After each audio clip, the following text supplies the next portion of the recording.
Before Ottawa moves forward with a light rail project, it needs to take care of its low-income citizens. It's time for another episode of Bells and Whistles. Hello everyone, Bill Wilson, Editor-in-Chief of Railway Track and Structures magazine, with a look at the top stories we were following the week ending October 23rd. Norfolk Southern was working through two mainline derailments that happened late this week. On the night of October 22nd, a train derailed on the main line in Midville, Georgia, affecting the movement of trains between Savannah and Macomb, Georgia. About 7 hours later, another train left the tracks on the main line in the area of Huntingburg, Indiana, affecting the movement of trains between Louisville, Kentucky and St. Louis, Missouri. Norfolk Southern is in the process of assessing the situation.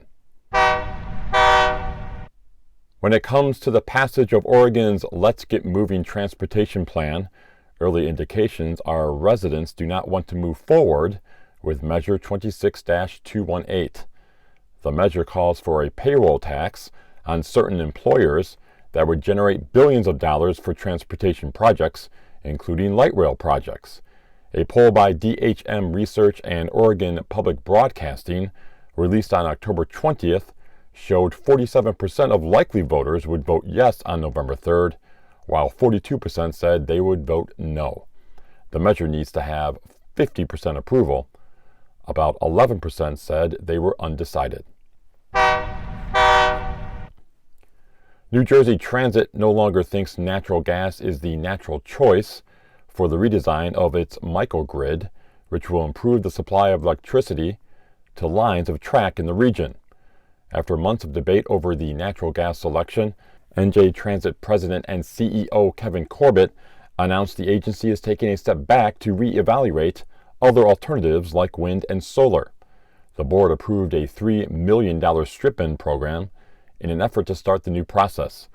NJ Transit is calling its new microgrid Transit Grid, and the original plan was to build a gas-fired 140 megawatt plant in Kearney on 48 acres by the Hackensack River. A light rail extension in Ottawa, Canada could displace some low-income homeowners, but officials are trying to assure residents they will be taken care of by the city. Officials are planning a 10-kilometer Stage 3 LRT extension, which will include the construction of an elevated line from Baseline Station to Barrhaven Town Center. The project would call for the demolition of Manor Village, which is made up of low-income townhomes that house 300 tenants.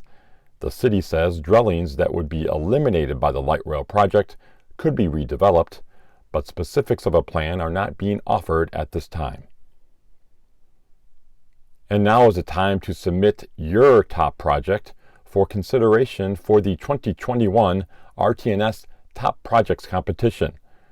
The deadline for nominations are December 11th.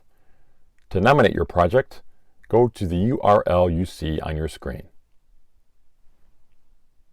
Well, that's a look at the top news stories we were following the week ending October 23rd.